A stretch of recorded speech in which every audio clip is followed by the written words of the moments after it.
नमस्कार, दोपहर की नंबर 1 डिबेट में आपका स्वागत है। मैं हूं आपके साथ हिमांशु दीक्षित। उत्तर प्रदेश में विधानसभा उपचुनाव की लड़ाई क्या एम फैक्टर पर आ गई? क्या ओवैसी के पीडीएम ने लोकसभा चुनाव में 37 सीट जीतने वाले अखिलेश यादव की इनकी टेंशन बढ़ा दी है? अब देखिए, सवाल इसलिए क्योंकि यूपी की 10 विधानसभा सीटों पर उपचुनाव होने वाला है। अजदुद्दीन ओवैसी और पल्लवी पटेल के पीडीएम मोर्चे ने सभी 10 सीटों पर चुनाव लड़ने का फैसला किया। तो उधर आजाद समाज पार्टी के अध्यक्ष चंद्रशेखर आजाद ने भी कहा कि भाई हम भी 10 सीटों पर अपने उम्मीदवार उतारेंगे। क्या ओवैसी और चंद्रशेखर की एंट्री ने बीजेपी और समाजवादी पार्टी की टेंशन बढ़ा दी है? सवाल यह भी है कि ओवैसी और पल्लवी पटेल के मोर्चे की एंट्री से किसे नफा किसे नुकसान होगा। आज इसी पर बात करेंगे, लेकिन एक रिपोर्ट सबसे पहले आपके सामने। लोकसभा चुनाव के बाद अब उत्तर प्रदेश विधानसभा की 10 सीटों पर उपचुनाव होना है। इन 10 सीटों के लिए हर पार्टी जोर आजमाइश में लगी हुई है। तारीखों के ऐलान से पहले ही असदुद्दीन ओवैसी की पार्टी AIMIM और अपना दल कमेरावादी की नेता पल्लवी पटेल के पीडीएम गठबंधन ने यूपी में ताल ठोक दी है। ओवैसी और पल्लवी पटेल के गठबंधन पीडीएम ने यूपी की सभी 10 सीटों पर होने वाले उपचुनाव में उम्मीदवार उतारने का फैसला किया है। साथ ही पीडीएम गठबंधन ने 2027 में होने वाले विधानसभा चुनाव को भी साथ लड़ने का फैसला किया। दरअसल लोकसभा चुनाव के बाद उत्तर प्रदेश में खाली हुई 10 विधानसभा सीटों पर उपचुनाव होना है। इनमें गाजियाबाद, करहल, कुंदरकी, मझवा, मिल्कीपुर, कटेहरी, सीसामऊ, फूलपुर, खैर और मीरापुर शामिल है।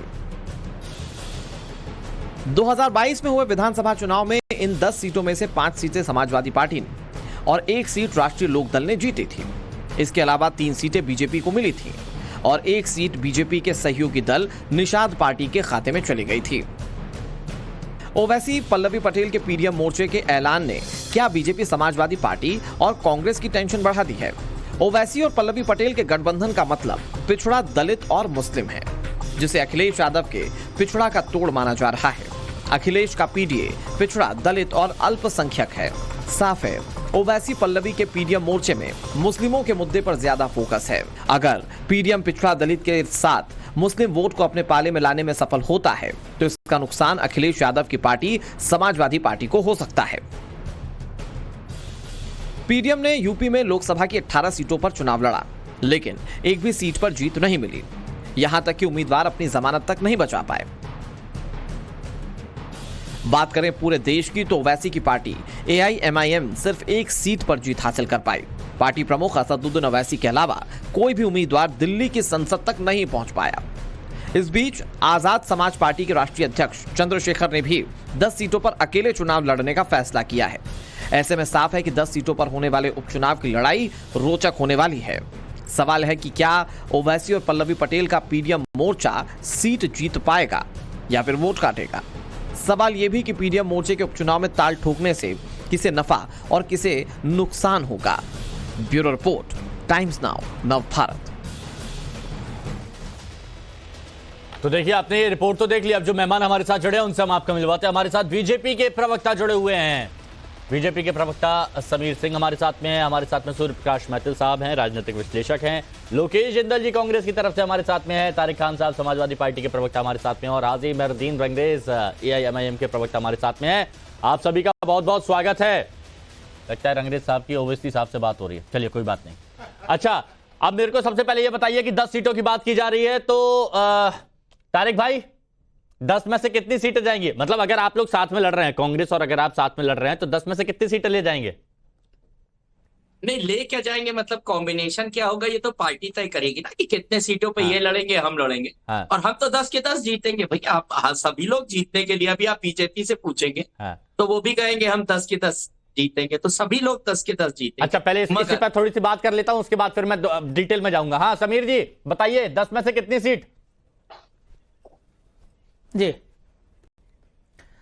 देखिए, उत्तर प्रदेश के अंदर भारतीय जनता पार्टी की सरकार है। हमारा मजबूत नेतृत्व है। योगी आदित्यनाथ जी मुख्यमंत्री है और तीसरी बार देश के प्रधानमंत्री के रूप में माननीय मोदी जी ने शपथ ली है। और हमारे देश के लिए आदरणीय मोदी जी का योगदान और उत्तर प्रदेश की सरकार का योगदान, हम ये सब लेके देखिए 10 में से 5 हमारी है और बाकी भी 5, 10 की 10 सीटें भारतीय जनता पार्टी उपचुनाव जीतने में कामयाब होगी। मिल्कीपुर वाली सीट पे भी कॉन्फिडेंस है क्या? लोकतंत्र में सब मिल्कीपुर वाली सीट पे कॉन्फिडेंस है आपको?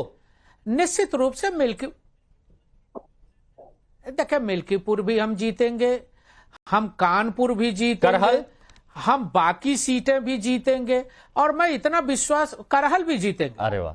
हाँ। क्योंकि इस नाते कारण कि जो भारतीय जनता पार्टी ने काम किया है, हाँ। दूसरी तरफ जो समाजवादी पार्टी और कांग्रेस का नेतृत्व है, चाहे ओवैसी जी हो या झूठ बोलते हैं। हाँ। और झूठ बोलने की राजनीति बहुत दिन उत्तर प्रदेश में नहीं चल सकती। ठीक है, अच्छा ये मैं शुरुआती तौर पर जान रहा था, एक बार विषय को लेके रंगरेज भाई और सारे विषय को लेके रंगरेज भाई झूठ फैलाया। ठीक है, अरे अभी शुरुआती बात कर रहा था, डिटेल में अभी जाएंगे समीर सिंह जी हम लोग।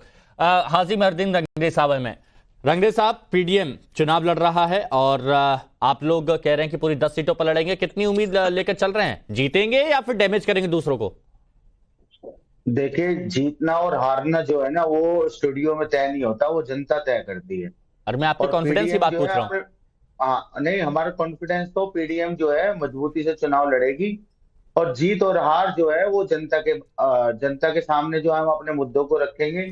कैसे वहां पर जो है आपने देखा होगा कैसे यूपी में भ्रष्टाचार के मामले में। नहीं रंगरेज भाई, मेरा सवाल था शायद, हाँ मेरा सवाल ये था कि आप 10 की 10 सीटों पर लड़ रहे हैं तो क्या उद्देश्य लेकर चल रहे हैं? उद्देश्य कि हमें जीतना है या फिर दूसरों को डैमेज करना है, समाजवादी पार्टी को, कांग्रेस को?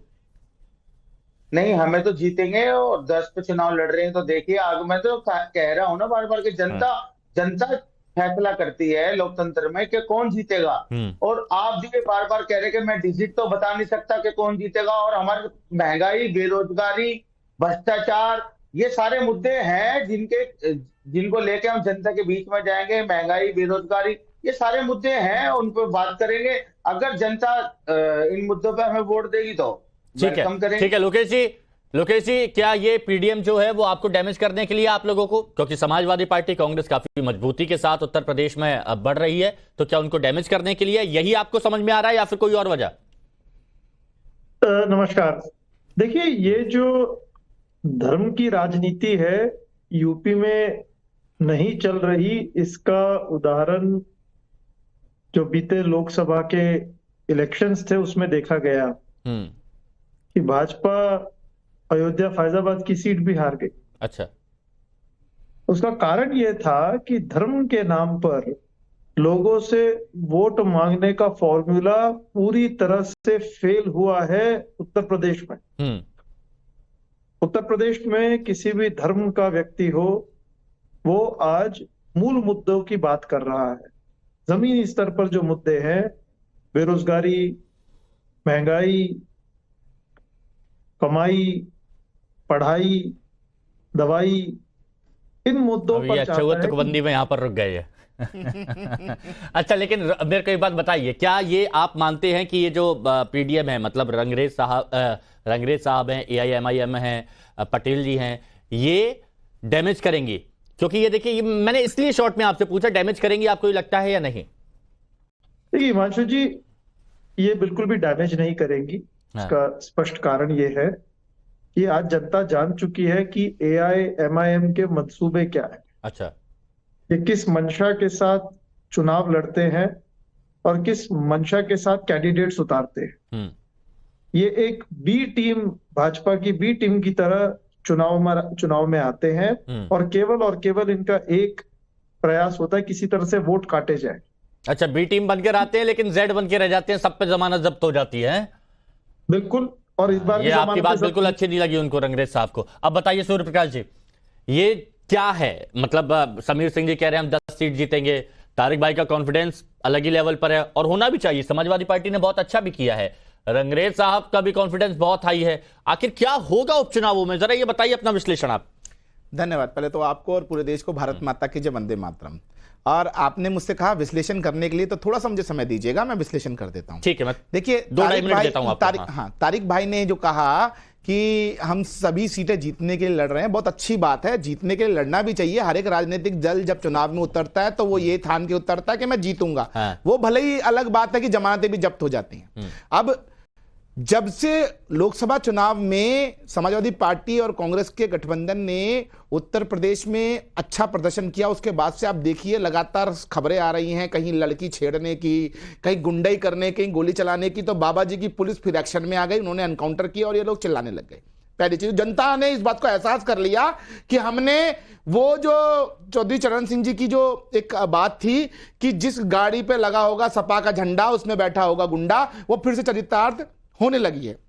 दूसरी चीज, एआईएमआईएम के विषय में अभी कांग्रेस के प्रवक्ता ने बोला कि ये बी टीम है, वो भी किसकी? भारतीय जनता पार्टी की। तो मैं इनसे पूछना चाहता हूं लोकेश जिंदल जी से बहुत विनम्रता से, जब एआईएमआईएम के सुप्रीमो असदुद्दीन ओवैसी संसद में खड़े होकर जय फिलिस्तीन का नारा लगा रहे थे, तब आप लोगों के मुंह में दही जम गया था, या पैर के अंदर घुंघरू बंध गए थे, या हाथों में जो है मेहंदी लग गई थी कि आपके मुंह से एक शब्द नहीं फूटा? लेकिन उसके पलट सिंगोल के विषय में, सिंगोल के विषय में जिस प्रकार का कुप्रयास इन्होंने किया, यह दर्शाता है कि देश की सनातन संस्कृति का लगातार विरोध जो है वो कांग्रेस के लोग कर रहे हैं। और मैं आपको बताना चाहता हूं बहुत जिम्मेदारी से कि जिस प्रकार की बात समीर सिंह जी ने कही है वो सच बात है कि डबल इंजन की सरकार है, तीसरी बार देश के प्रधानमंत्री जी ने पुनः शपथ ली है, प्रदेश में एक बहुत मजबूत नेतृत्व है। और इस मजबूत नेतृत्व पे उत्तर प्रदेश की जनता को पूर्ण विश्वास है। और जो लोकसभा चुनावों की बात है ना, वो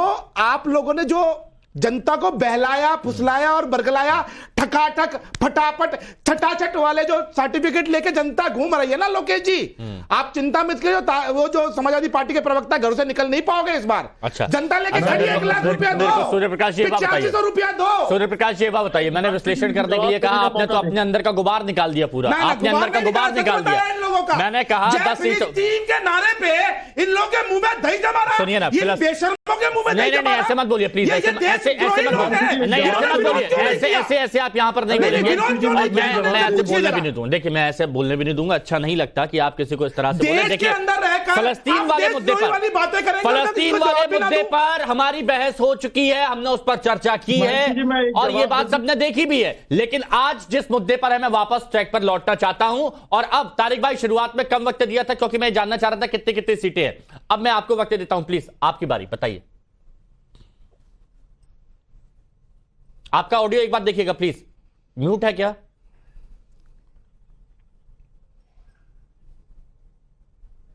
अनम्यूट कीजिए एक बार ऑडियो अपना। अब आवाज आई? बोलिए बोलिए, अब आ रही है जी। हाँ, अभी बताया सूर्य साहब ने कि समाजवादी पार्टी के जब सांसद जीत गए तो गुंडाई बढ़ गई, इस्तीफा देते हैं योगी पे। नहीं, इस्तीफा नहीं दे रहे, एनकाउंटर कर रहे हैं, एनकाउंटर कर रहे हैं, उठा के जेलों में पटक रहे हैं। चिंता मत करो चाचा, चिंता मत करो। सूर्या जी थोड़ा सा सुनिए, थोड़ा सा सुनिए। चाचा सुनिए, चाचा सुनने का सब्र रखिए। अरे दद्दा, आप समझने का मत मादा रखिए कि जमीन पर यदि गुंडाई करोगे तो गोली खाओगे, उठे गुंडाई करोगे तो बुलडोजर चलेगा, अगर लड़कियां छेड़ोगे तो जेल में घुसेड़ दिया जाएगा। वो अपराधी जो कर रहे हैं तो अपराधी वहां पर उन पर कार्रवाई हो रही है ना। स्टूडियो में बैठने का मतलब ये नहीं हाँ, मैं नहीं, ऐसा नहीं है। मैं इन 10 सीटों पर जरा बात कर लीजिए ना, इन 10 सीटों के समीकरण पे बात कर लीजिए प्लीज तारिक भाई। इनसे कहिए, ये बोलते रहेंगे तो कैसे होगा? स्टूडियो में बैठने का मतलब मैंने इसलिए उसी वक्त टोका है। हाँ, चुप जाए, कहते सुनने का रखें, सब्र रखें। अब मैं ये कह रहा हूं, 3 करोड़ लगभग वोट समाजवादी पार्टी के लोगों को दिया लोगों ने। क्या हम लोग गुंडे हैं? इसका मतलब है जनता ने गुंडों को वोट। आप लोगों पे जनता ने विश्वास कर लिया तो फिर से आपने गुंडाई शुरू कर दी। अभी देखिए ना, चुनावों के बाद 4 जून के बाद से किस प्रकार से समाजवादी पार्टी के कार्यकर्ता झंडे लगा के, पटके डाल के जिस प्रकार से अराजकता फैला रहे हैं वो दुनिया देख रही है। सूर्या जी सुनिए ना, मेरे पास मुश्किल से 15 से 20 मिनट का वक्त रहता है और 15 से 20 मिनट के वक्त पर मैं चाहता हूं कि आप तर्कों के साथ एक दूसरे पर हावी हो तो बहुत अच्छा लगेगा, है ना। लेकिन अगर सामने वाले को सुनेंगे नहीं तो फिर आप जवाब अच्छे से कैसे देंगे? तो मैं चाहता हूं कि एक बार पूरी बात सुन लीजिए उनकी, क्योंकि मेरे भी कुछ सवाल है, मैं भी उनसे पूछ लूंगा। बोलिए। थोड़ा उतावलेपन पे कंट्रोल रखिए। कोई नहीं, सीधे बोलिए आप तारिक भाई। संयम चीज, हाँ, संयम से दूसरे को ज्ञान मत बांटिए। बोलिए। हाँ बोलिए। चाचा ज्ञान मत बांटिए दद्दा, ऐसे वक्त बर्बाद होगा डिबेट का। हाँ बोलिए। ऐसा है, लात घूसा वहां जब स्टूडियो में आएंगे तब करेंगे, सुनने का माता रखिए। देखिए हिमांशु भाई, मैं कह रहा हूं, जिनको ये पिछले 8-10 सालों से गुंडा बदमाश कह रहे हैं, उन्हीं को जनता ने करोड़ों वोट दिया। इसका मतलब है जनता को आप ये कह रहे हैं कि उन्होंने गुंडों को वोट दे दिया, उन्हें निर्णय लेने की क्षमता नहीं है। यही बीजेपी के प्रवक्ता भी कह रहे थे। ये तो जवाब हो गया। वापस आ जाइए 10 सीटों पर, वापस 10 सीटों पर आ जाइए। जैसे करहल कटहरी की बात चल रही है, मिल्कीपुर की बात चल रही है, पूरे कॉन्फिडेंट है समीर सिंह कि हम ले लेंगे वो? ऐसा कुछ भी नहीं है। देखिए, ये तो कह रहे थे कि हम 80 की 80 भी जीत लेंगे, कह रहे थे, नहीं कह रहे थे, हाँ कि ना? कह रहे थे हम सब जीतेंगे। ये मैनपुरी भी जीत रहे थे, ये आजमगढ़ भी जीत रहे थे, सब हार गए, सब हार गए। अब बताइए, कह रहे करहल जीतेंगे। अरे करहल 3 लाख से हारोगे भैया, लिख के दे दे कहीं। करहल 3 लाख से, जितना वोट पड़ेगा उसका 60% हमको मिलेगा। यही हाल अयोध्या वाली सीट पे रहेगा, यही हाल अंबेडकर नगर में रहेगा। मैं ये कह रहा हूं, लिटमस टेस्ट फिर से होने जा रहा है। हम जनता के बीच में जाने से डरते नहीं है। हमें जितना गुंडा कहोगे ना आप, जनता जवाब समीर सिंह जी, समीर सिंह जी, देखिए ये तो आप मानेंगे कि अखिलेश यादव और राहुल गांधी की तरफ से, अखिलेश यादव खासकर जो पीडीए उन्होंने चलाया उसमें डी उनका टर्निंग पॉइंट निकल गया। और दूसरी बात, इतना कॉन्फिडेंस जो आप देख रहे हैं ना कि करहल में 60% वोट हमें जाएगा। आप देखिए 1,25,000 मतदाता तो वहां पर यादव हैं, उसके बाद दूसरे आते हैं। ऐसे ही मिल्कीपुर, जहां से अवधेश प्रसाद अब वो सांसद बन गए, और अब वहां पर भी आप जीतने का दावा कर रहे हैं। तो ऐसा क्या खास आप कर देंगे कि जनता अचानक से पूरा वोट आपको दे देगी? क्या करेंगे खास, आप बताइए। देखिए हिमांशु जी, थोड़ा समय चाहिए। मैं एक बात तो बताना चाहता हूं, सपा के प्रवक्ता को इस बात के लिए धन्यवाद दूंगा। कम से कम उन्होंने ईवीएम पर भरोसा किया और उत्तर प्रदेश की ब्यूरोक्रेसी पर भरोसा किया। जीतने के बाद उन्होंने गाली नहीं दी और उत्तर प्रदेश की जनता पर भरोसा किया। पॉइंट पे आ जाइए। कम से कम इनका भरोसा प्रशासनिक तंत्र और संविधान पर लौटा, ये बड़ी विषय। मिल्कीपुर चुनाव हम पहले भी जीते हैं, हम 2017 जीते थे। आप पूछ लीजिए इनका विधायक कौन था, उसी अवधेश प्रसाद को भारतीय जनता पार्टी ने हराया था। देखिए लोकतंत्र में करहल और कटहरी में कैसा कॉन्फिडेंस परी है। लेकिन मैं एक बात पूछना चाहता हूं, नहीं करहल और कटहरी, देखिए हमारे पास मजबूत नेतृत्व है। योगी आदित्यनाथ जी उत्तर प्रदेश के मुख्यमंत्री, तो लोकसभा में नहीं था ये नेतृत्व? हमारा नारा है सबका साथ, सबका लोकसभा में ये नेतृत्व नहीं था? विश्वास नहीं, मैंने लोकसभा में भी काम किया हिमांशु जी। नहीं, लोकसभा में जो झूठ बोला इन्होंने, जो फरेब किया, जो फ्रॉड किया। अभी हमारे राजनीतिक विश्लेषक कर रहे थे, कांग्रेस के दरवाजे पर 8,500 और 1 लाख मांगने के लिए लोग खड़े हैं। अखिलेश यादव जो संविधान की हत्या कर रहे थे, जो जमीन सरकारी वो जमीन हमारी, और हाई कोर्ट पर हमला करने का काम किया था। तो मतलब आपको आपकी जो स्टेटस, सुनिए ना समीर जी, अंदर आप लोगों ने जांच कराई थी, अंदर आप लोगों ने सर्वे कराया था, रिपोर्ट निकाली थी, उसमें भितरघात की भी तो खबर आई थी कि अपने ही लोगों ने साथ नहीं दिया। तो इस बार दे देंगे अपने लोग साथ, उसका तो जवाब दीजिए। नहीं देखिए हिमांशु जी, हम प्रत्येक चुनाव में, हम कार्यकर्ता आधारित दल है, हम कोई परिवार के दल नहीं है। हम प्रत्येक चुनाव में समीक्षा करते हैं, जीत की भी करते हैं, हार की भी करते हैं। जहां कमी रहती है उसको हम ठीक करके आगे बढ़ते हैं। लेकिन समाजवादी पार्टी के नेता अगर मुंगेरी लाल के हसीन सपने देख रहे हैं, ओवैसी साहब और पटेल जी को चाहता हूं, 2017 में कांग्रेस से गठबंधन, ओवैसी साहब और पटेल जी को ये आपको फायदा पहुंचाने के लिए चुनाव लड़ रहे हैं क्या? 2017 में कांग्रेस से गठबंधन लड़ करके लड़े थे, क्या असर हुआ? नहीं, देखिए ओवैसी साहब और उनकी पीडीएम, पल्लवी पटेल किस पार्टी की विधायक है? समाजवादी पार्टी की विधायक है। और ओवैसी साहब किससे मिलते हैं? अखिलेश यादव से मिलते हैं। अच्छा, तो वो अखिलेश से मिलते हैं। अच्छा, वो बता रहे हैं बीजेपी की भी टीम, आप बोल रहे हैं अखिलेश की समाजवादी पार्टी की भी टीम और भारतीय जनता पार्टी। नहीं, यही तो रोना, यही तो हिमांशु जी समझने की बात है। कांग्रेस से गठबंधन समाजवादी पार्टी करती है, बसपा से गठबंधन समाजवादी पार्टी करती है, ओबीसी के साथ गलबहियां समाजवादी पार्टी कहती है। अरे रंगरेज साहब, भाजपा के रंगरेज साहब, मुझे ये बात बताइए, मैं समझ नहीं पा रहा हूं कि किस तरह का किरदार ओवैसी साहब निभाते हैं, किस तरह का किरदार ओवैसी साहब निभाते हैं। ना इधर आ पाते हैं ना उधर आ पाते हैं। मतलब आप देखिए ना, तारिक भाई बोल रहे हैं कि वो बीजेपी बोल रही है कि वो समाजवादी पार्टी, कांग्रेस भी कह रही है बीजेपी। मतलब ये है क्या? देखिए मैं हिमांशु भाई, मतलब कोई बी टीम बताता है, कोई सी टीम बताता है, कोई ए टीम बताता है हमें। आप ये बताइए, ये खुद ये ए और बी और सी ये खुद है, क्योंकि इन्हीं की पार्टी के नेता कभी उस पार्टी में चले जाते हैं, उस पार्टी में चले जाते हैं, उस पार्टी में चले जाते हैं। ये आपने देखा होगा। और बीजेपी के पास तो एक ऐसी वॉशिंग मशीन है कि कितना भी बड़ा अपराधी, कितना भी बड़ा भ्रष्टाचारी, कितना भी बड़ा बलात्कारी आ जाए, उस वॉशिंग मशीन में बिल्कुल जैसे कपड़ा साफ हो जाता है ऐसे वो साफ हो जाता है। नहीं, लोग बात ये पूछ रहे हैं, उसका जवाब देखिए, जनता जो पूछती है ना, मैं उसका जवाब कि रंगरेज भाई ऐसा कैसे होता है कि हर बार भारत में रहते हैं, रंगरेज भाई ऐसा कैसे होता है कि हर बार आपकी जमानत जब्त हो जाती है, फिर भी आप लोग हिम्मत करते हैं कि नहीं हम तो आएंगे, चुनाव लड़ेंगे, भले ही हमें फायदा ना हो लेकिन दूसरों को फायदा नहीं होना चाहिए। किसके कहने पर? नहीं समीर जी, एक ने हाँ ओवैसी ने किसके कहने पर नारा लगाया?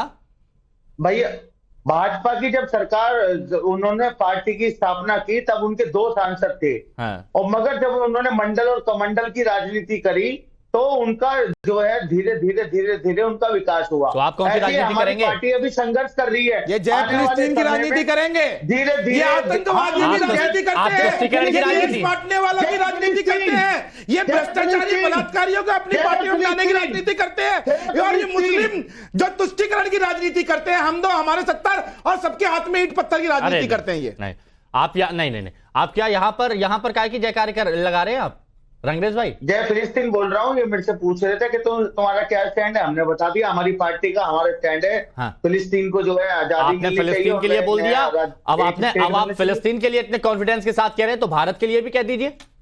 बोलिए भारत तो महान देश है, उसके लिए क्या कह दूं मैं? एक मिनट सुनिए, हम तो कहते हैं मादरे वतन जिंदा। रंगरेज जी एक मिनट प्लीज रंगरेज भाई एक बात बहुत क्लियर शब्दों में एक बात मैं कहना चाह रहा हूं, या तो गलत तरह की राजनीति यहां पर इस मंच पर मत करिए इस डिबेट में, और अगर कर रहे हैं तो फिर भारत का भी समर्थन करिए, भारत की भी जय जयकार करिए। अगर आप दूसरे देश के बारे में बात कर रहे हैं आप सर्टिफिकेट देंगे क्या भारत की जय? अरे इस देश का खाते हो, इस देश में रहते हो और जय फिलिस्तीन बोलोगे, जय पाकिस्तान बोलोगे, बोलो भारत माता की जय। सुनिए, ये देखिए, ये आपके सामने गद्दार बैठे हैं, आस्तीन के सांप बैठे हैं, इस देश का खाते हैं और जय फिलिस्तीन बोलते हैं और फिर चिल्लाते हैं इस देश में अहिंसा है, हमें बोलने की आजादी नहीं है, इस देश का संविधान खतरे में है। देख लीजिए इनके चेहरे, पूरा देश देखे इनके चेहरे, ये वो गद्दार है देश में जो रह रहे हैं, मुझे देश का खाते हैं लेकिन गाते। सुनिए रंगरेज भाई, मैं बहुत सम्मान देता हूं, सबको वक्त देता हूं और सबकी बात सुनता हूं, लेकिन बेवजह आप जब दूसरा टॉपिक लेकर आएंगे तो फिर इस तरह से शायद आपको सुनना भी पड़ सकता है, क्योंकि बेवजह आपने फलस्तीन का जिक्र किया, बेवजह आप फलस्तीन की जय जयकार कर रहे हैं, और जब भारत के बारे में बोला जाता है तो भारत के बारे में आप शांत हो जाते हैं, भारत के बारे में आपकी जुबान नहीं निकलती है, आप जुबान नहीं निकलती, आप भारत में हैं, भारत में रहते हैं, भारत का खाते हैं, भारत का पीते हैं और भारत के लिए ऐसा करते हैं, ये बहुत गलत है। हालांकि आज का टॉपिक नहीं है इसीलिए मैं इसे यहीं छोड़ रहा हूं, आज का टॉपिक नहीं है इसीलिए मैं इसे यहीं छोड़ रहा हूं। लोकेश जिंदल जी, मेरा एक सवाल, देखिए मैं वापस ट्रैक पे आ रहा हूं क्योंकि मैं जानता हूं कि यहां पर अगर AIMIM के बारे में बात होगी तो वो अलग ही ट्रैक पे जाएंगे, मैं इसलिए वापस ट्रैक पे आ रहा हूं। वापस मैं ये जानना चाह रहा हूं कि जब उपचुनाव की बात आती है, आप दोनों के गठबंधन की बात आती है, तो गठबंधन ने मजबूती के साथ लोकसभा चुनाव में काम किया, लेकिन क्या ये उपचुनावों में आगे साथ में रहेगा? क्योंकि ये कहा जा रहा है कि समाजवादी पार्टी जो कि मजबूती के साथ आगे आई है, उनका वोट बैंक बड़ा है, उनका जनाधार बड़ा है, तो हरियाणा हो या महाराष्ट्र हो वहां पर भी सीटों की मांग की जा रही है, तो वहां पर भी आप बराबर का दर्जा देंगे? हिमांशु जी, गठबंधन क्यों नहीं मजबूती से आगे बढ़ेगा? समय के चलते ये गठबंधन न केवल मजबूत होगा, बढ़ेगा और उभर कर सामने आएगा। हमारी विचारधारा मेरा सीधा सवाल था कि हरियाणा महाराष्ट्र में अगर समाजवादी पार्टी की तरफ से सीटें मांगी जाती है तो आप देंगे? देखिए हिमांशु जी, सीट किस पार्टी को जाएगी ये वहां के कैडर पर डिपेंड करता है, कार्यकर्ताओं पर डिपेंड करता है और हाईकमांड पर डिपेंड करता है। सीट का जाना एक तरह से पार्टी में कई फैक्टर्स पर निर्भर करता है, तो इन सभी को ध्यान में रखते हुए हाईकमांड इसका निर्णय लेता है। तारिक भाई, आप लोगों की तरफ से डिमांड तो की जाएगी, जनाधार आपका बड़ा है, मजबूत आप हैं। देखिए म्यूचुअल एंड बड़े नेता आपस में बात कर लेते हैं और बहुत आसानी से चीजें हल हो जाती हैं। मैं ये कह रहा हूं बहुत आसानी से, क्या आपको लगता है हल हो जाती हैं? पहले कई बार तकरार हुआ है इस पर, पहले कई बार तकरार हुआ है। जब पहला गठबंधन हो रहा था ये लोकसभा का, तब भी कहा जा रहा था नहीं होगा। बड़े नेता इन्वॉल्व हुए, प्रियंका जी, अखिलेश जी, बात किया, चीजें हल हो गई। अभी भी आप देखिएगा हम साथ में चुनाव लड़ेंगे, चाहे जितनी अटकलें लगाई जाए, चाहे जो बातें कही जाए। यूपी में 14% लगभग मुसलमान है, 33% हमको वोट मिला। क्या बाकी लोग हमको वोट नहीं देते? ये सोचने वाली बात। कौन है वो लोग? अब माइनस कर दिए 14, 33 में से 14 पूरा मुसलमान हमको दे दिया। बाकी जो वोट मिलते वो कहां से आए? हमें 18 से हम 18 से एक बस 10 सेकंड दीजिए, 10 सेकंड। हमारा वोट परसेंटेज 18 से 33 पहुंच गया। 15% हमारा वोट बढ़ा, बीजेपी का 10% घटा। एक दूसरी पार्टी बताइए जिसने 15% एक लोकसभा से दूसरे लोकसभा में अपना वोट पर शेयर बढ़ाया? एक पार्टी बताइए। इसका मतलब है सारे धर्म के लोग और सारी जातियों के लोगों ने विश्वास जताया, क्योंकि 14% मुसलमान है। उसके बाद किन लोगों ने वोट दिया आप बताइए? 86% जो हमारे एमपी चुन के आए हैं वो बैक पीडीए 86%। मैं ये कह रहा हूं कि जो सर समाज के लोग हैं, हमारे ऊपर ये बेवजह का आरोप लगाया जाता है, गुंडे बदमाश है। इसका मतलब है कि आप जो प्रबुद्धता है, अभी कुछ दिन पहले जब आजमगढ़ में लोगों ने आपको वोट दिया, जब आपको रामपुर में लोगों ने वोट दिया तो प्रबुद्ध थे। 22 में वही लोग प्रबुद्ध थे, अब उनको हम लोगों ने बेवकूफ बना दिया। इतनी बेइज्जती है उत्तर प्रदेश की जनता की, ये राजनीतिक विश्लेषक और बीजेपी के प्रवक्ता कर रहे हैं।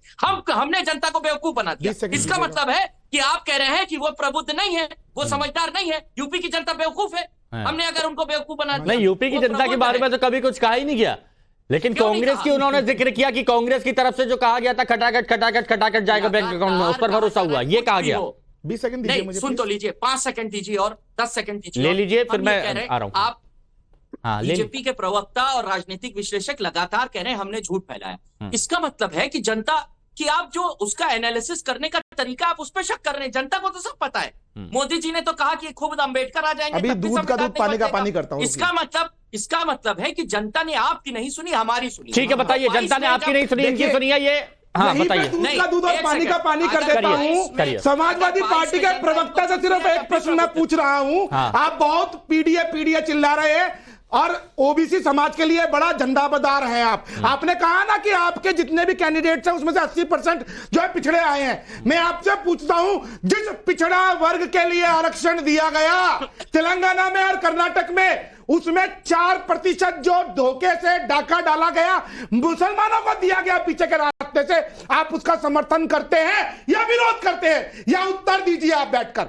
बहुत चिल्ला रहे हो ना, उत्तर दो यहां बैठकर कि जिस ओबीसी वर्ग के आरक्षण में डाका डाला है कांग्रेस ने मुसलमानों के लिए, उसका समर्थन करते हैं या विरोध करते हो? बताइए, आप पूछ लीजिए। बताओ। हाँ बता रहे हैं। आरक्षण से सुन लीजिए, आरक्षण से किसी भी तरीके की छेड़छाड़, पहली बात तो वो बहुत बड़ा विषय है जिसको नहीं, मैं आपसे सिंपल पूछ रहा हूं। आप समर्थन करते हैं मुसलमानों को दिए गए 4% आरक्षण का, ओबीसी को जो ओबीसी आरक्षण में से काटकर उसका समर्थन करते हैं या विरोध करते हैं? सीधा उत्तर दो। ओबीसी आरक्षण में से कुछ भी नहीं काटा है। झूठ। अरे भैया सुनो, मेरी बात सुनो। पश्चिम बंगाल के अंदर हाई कोर्ट ने जो ओबीसी आरक्षण में से मुसलमानों को दिया था उसको रद्द किया, आप उसका समर्थन करते हैं, विरोध करते हैं?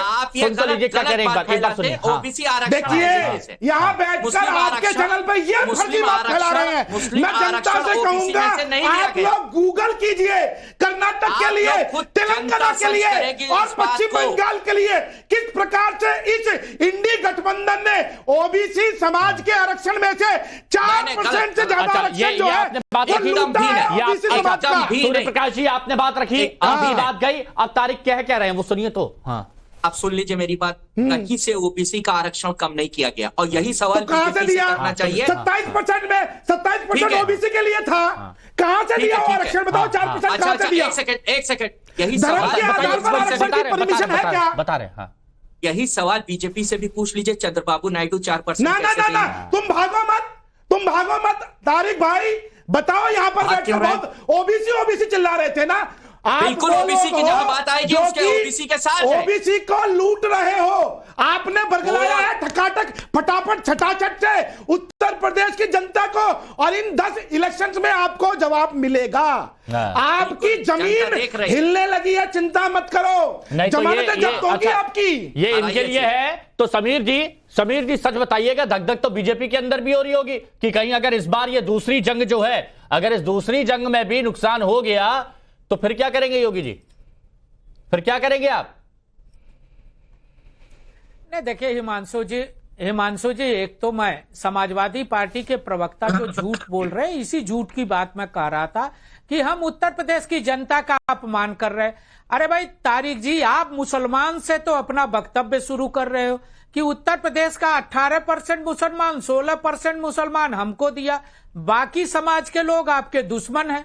यही तो मैं कह रहा हूं। उन्होंने ये कहा कि बाकी के लोग 33% में बाकी के लोग भी तो आते हैं ना। और कांग्रेस हिमांशु जी बात पूरी हो जाए। हाँ। और कांग्रेस के लोग ये कह रहे साहब गठबंधन है। अरे 17 में भी कांग्रेस से गठबंधन था, आपका क्या दशा हुआ? 19 में बसपा से था, क्या दशा हुआ? अभी मध्य प्रदेश के चुनाव में अखिलेश यादव ने इनके प्रदेश अध्यक्ष को चिरकुट कहा। राजस्थान और मध्य प्रदेश के गठबंधन का क्या हुआ? दिल्ली के अंदर आप चुनाव लड़े आम आदमी पार्टी से, उस गठबंधन का क्या हुआ? ऐसे बहुत सारे सवाल है। लेकिन मैं इतना जरूर कहूंगा समाजवादी पार्टी के प्रवक्ता को कि आप अपने गिरेबान में झांको। अखिलेश यादव जी ने 12 से 17 जो सरकार चलाई थी उसमें क्या किया था, कितनी नौकरियां दी थी, उत्तर प्रदेश के कानून व्यवस्था की क्या दशा थी, बिजली की क्या दशा थी, सड़कों की क्या दशा थी, भ्रष्टाचार का क्या आलम था। जेपीएनआईसी में 250 करोड़ रुपए के प्रोजेक्ट को 850 करोड़ रुपया पहुंचाने वाले अखिलेश यादव ये बताएं कि जेपीएनआईसी अभी भी अधूरा है, उसका पैसा किसने खाया? गोमती रिवर फ्रंट का पैसा किसने खाया? किसानों को खाद बीज की जगह डंडे मिलते थे। हम पहले भी सबका साथ सबके विकास के नारे के साथ सबका साथ सबके विकास से एक बात याद आई लोकेश जी, इमरान मसूद जी भी तारीफ कर रहे थे। नेतृत्व है, हम उसके साथ मसूद साहब आपके जो सांसद हैं, आगे चलेंगे। सांसद हैं जो आपके, वो भी तारीफ करते नजर आए। दिग्विजय सिंह ने भी योगी आदित्यनाथ की तारीफ की।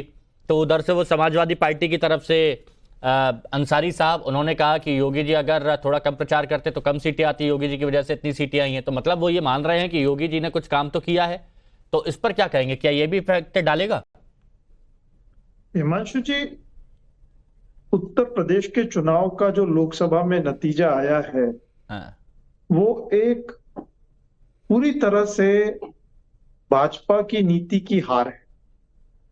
देखिए, अगर योगी जी का प्रशासन वाकई में जीते आप उत्तर प्रदेश की जनता को कितना लड़े थे और कितने जीते अच्छा लग रहा होता या फिर उनको कबूल होता। जानकारी है उत्तर प्रदेश में कितने जीते? एक मिनट, नहीं, उत्तर प्रदेश में कितनी लड़े और कितनी जीते आपको पता है? समीर जी, हमें जानकारी आपसे बहुत ज्यादा है। आप इस चीज में मेरा इंटरव्यू ना लें। 8500 रुपए, 1 लाख रुपया आपने कब दे रहे हो आप? आपके इसी ओवर कॉन्फिडेंस जो आपके कार्यालय पे भीड़ लग रही है। अरे वो जो महिलाओं को आपने बाहर बांटे थे रात के अंधेरे में, वो लेके आपके कार्यालय पे खड़ी है महिलाएं, लाकर रोक दिया है। समीर जी देखिए, आप हमसे उलझकर आपको कोई लाभ नहीं होने वाला। आपको वोट तो जनता से मांगनी है। अरे हम उलझ नहीं रहे भैया, हम तो आपकी बात कर रहे हैं। उलझ तो आप रहते हो। नहीं समीर जी, आपके अध्यक्ष को अयोध्या में भगवान चिरकुट किसने कहा? चिरकुट किसने कहा? अखिलेश यादव ने कहा। अरे समीर जी सुनिए, अयोध्या का विकास किया हमने, अयोध्या की तरक्की की, बिजली आ रही है अयोध्या में। समीर जी, एक मुझे बात का जवाब में जनता खुशहाल है। राम मंदिर आप तो चाहते हो, आप तो वहाँ शौचालय बना रहे थे। अच्छा, राम मंदिर पर आप क्या बना रहे थे? नहीं, राम मंदिर पर आपका क्या दृष्टिकोण? आप तो शौचालय बना रहे थे, आप शौचालय बना रहे थे, हमें नहीं नकारी जनता। ठीक है, ये तो आप लोगों की बात हो गई, ये आप दोनों की बात हो गई। जनता का भरोसा हमारे पर। बोलिए जनता का पॉइंट बात करिएगा। मैंने सवाल आपसे पूछा था कि इमरान मसूद अगर तारीफ कर रहे हैं, दिग्विजय सिंह तारीफ कर रहे हैं, तो दूसरी तरफ अंसारी साहब योगी जी की बात कर रहे हैं, तो ये भी तो इफेक्ट डालेगा कि बाकी लोग इन्फ्लुएंस हो रहे हैं तो इनके लोग भी इन्फ्लुएंस होंगे। देखिए हिमांशु जी, ये बात और है कि योगी जी की पकड़ भाजपा के कार्यकर्ताओं में अच्छी होगी और एक तरह से योगी जी की मान्यता एज अ लीडर बहुत सोच समझ उत्तर प्रदेश में होगी। लेकिन जिन मुद्दों के ऊपर भाजपा राजनीति कर रही है उत्तर प्रदेश में, उसे उत्तर प्रदेश की जनता ने नकार दिया है। इस चीज को समझना आवश्यक है।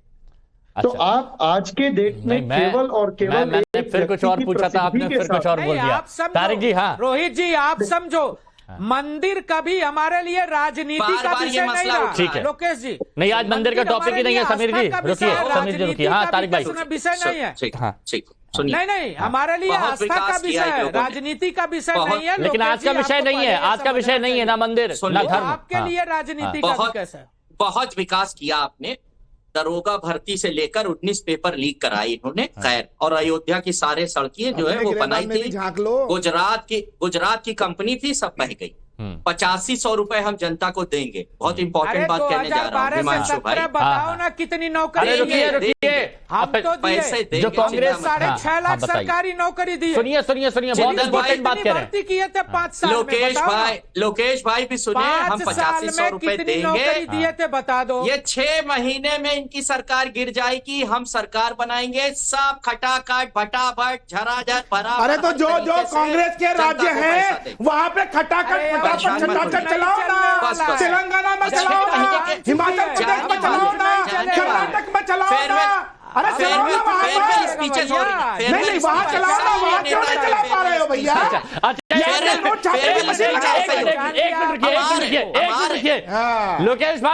लोकेश भाई क्या आपको पता था कि 6 महीने में ये वाली सरकार गिर जाएगी, फिर आप खटाखट पैसे देंगे? हाँ बिल्कुल जी, पता था। देखिए बदलाव शुरू हो चुका है, खटाखट। ये अभी हुआ है क्या जब तारिक भाई ने बोला तो? नहीं हिमांशु जी, इसकी पहल जो है 4 जून से शुरू हो चुकी है। क्या राहुल गांधी ने अखिलेश जी से बोला कि भैया अब आप ही देखो, मैंने तो वादा कर दिया, अब कैसे निभाऊंगा, तो 6 महीने में कुछ चक्कर चलाइए। 4 जून से इसकी शुरुआत हो चुकी है। हाँ। अभी तो स्वर बदलेंगे, तेवर बदलेंगे, सीट बदलेगी, अखिलेश यादव के, राहुल गांधी के। खटाखट। अरे तो अपने राज्यों में दे दो ना खटाखट, वहां तुम्हारे मुख्यमंत्री है ना, उनको बोलो। या वो राहुल गांधी की सुनते नहीं है, या वो राहुल गांधी की सुनते नहीं है, सिद्धरामैया नहीं सुनते हैं, सुक्खू नहीं सुनते हैं, बताओ तो मुझे। रेवंत रेड्डी नहीं सुनते हैं, बताओ। सूर्य प्रकाश नहीं, वहां राहुल गांधी जल्दी पॉइंट टू पॉइंट। हाँ बोलिए। देखिए हिमांशु जी, इनकी केंद्र में सरकार है और केंद्र की सरकार, छोड़िए, नहीं आपने वादा किया। पूछ रहा हूं कि खटाखट फटाफट वहां शुरू करो ना। तारिक भाई ये बताइए 6 महीने में कौन सा उड़नछू, कौन सा जादू मंत्र चलाएंगे, ये बताइए। नीतीश बाबू और ये अपना चंद्र बाबू, ये लोग सब नाराज होके सब पार्टी अलग हो जाएगा, इंडिया टूट जाएगा, बीजेपी भी टूट जाएगी। बिल्ली के भाग से चीका नहीं टूटता। अरे बिल्ली के भाग से चीका नहीं टूटता, हमारे कहावत है, ढोरों के कोसने से, जो गिद्धों के कोसने से ना ढोर नहीं मरा करते हैं। चिंता मत करो, 5 साल चलेगी सरकार और ठोक के चलेगी, तुम्हारी छाती में मूंग डलेगी, चिंता मत करो, गद्दारों को बाहर निकालेगी और जो इस देश को देशद्रोही बना करेगा उसका इलाज करेगी, और नोटों के बंडल और सोने की ईंटें निकालती रहेगी। मेरी बात सुनिए, देखिए यहाँ वाली चाचा की नस न फट जाए, चाचा यहाँ वाली नस न फट जाए, बचा के। तुम्हारा ये जो है दिमाग कहीं ये ना खत्म हो जाए। जो तुम कह रहे हो ना 6 महीने वाली बात, अपने मुंगेरी लाल के हसीन सपने जो है ना, वो ज्यादा मत दिखाओ, देखा करो, समझ में आ गया। आज जून खत्म, आज 30 तारीख। अच्छा सुनिए, आज जून खत्म। ये देखो, ये बौखला गए, सुनिए, ये बौखला गए, सुनिए, बौखला गए, जवाब नहीं है तो बौखला गए। जुलाई शुरू हो रहा है, 6 महीने लगा लीजिए, दिसंबर खत्म, यानी 1 जनवरी 2025 आप ये कह रहे हैं कि कांग्रेस आएगी, समाजवादी, मतलब आपका गठबंधन आ जाएगा, इंडिया। लेकिन क्या हमारा गठबंधन रहेगा? हाँ, ये पूछो नहीं भाई। बिल्कुल दोनों तरफ सवाल है। अगर एनडीए बचेगा तो यही सरकार में रहेंगे, और अगर इंडिया बचेगा तो इनके वाले टूट के या ये टूटेंगे या हम टूटेंगे। ये टूटे तो हम सत्ता में आएंगे, क्यों नहीं आ सकते? जब एक पार्टी अब एक चीज, पहले ये खबर आती थी कि जुड़ने से सरकार बनती है, अब ये खबर है कि टूटने से सरकार बनती है। अच्छा, इनका तो बताइए नगरेश भाई का। अरे ये लोग, ये जो उपचुनाव है, इस पर इनका एक रिएक्शन बता दीजिए। तारिक भाई, आप भी मुसलमान हैं, क्या इनका वोट बैंक मुसलमान थोड़ा बहुत इफेक्ट डालेगा? जल्दी से बता दीजिए, ये फाइनल बात। रंगरेश भाई आज बहुत शांत है, पता नहीं क्यों, ओवैसी साहब ने शायद कुछ बोल दिया होगा। किससे? मुझसे सवाल? हाँ, ये बताइए, वोट बैंक असर डालेगा इनका 10 सीटों पर? देखिए मैं ये कह रहा हूं, कोई वोट बैंक असर नहीं। इतना कितना इसमें असर हुआ? 22 में 100 सीट लड़े थे, 4.49%। रंगरेश भाई, अगर ये 10 की 10 में इस बार फिर से जमानत जब्त होती है, फिर कुछ सोचेंगे, रणनीति बदलेंगे? नहीं, हम रणनीति हर एक चुनाव में जो है अलग अलग रणनीति होती है, और हमने जो है अब पीडीएम बनाया है, और आने वाले समय में देखेगा हम और भी पॉलिटिकल पार्टियों से गठबंधन करके मजबूती से चुनाव लड़ेंगे और सियासत भी बदलेंगे। लेकिन अंग्रेज भाई सोचिए, जहां रहते हैं ना वहां का थोड़ा बहुत सम्मान करिए, भारत की बात भारत की किया करिए, दिल में रखा। अरे हम करते हैं, आप भारतीय, हम सब भारतीय हैं। चलिए बहुत बहुत शुक्रिया आप सभी का हमारे साथ जुड़ने के लिए, चर्चा में शामिल होने के लिए। आगे बढ़ते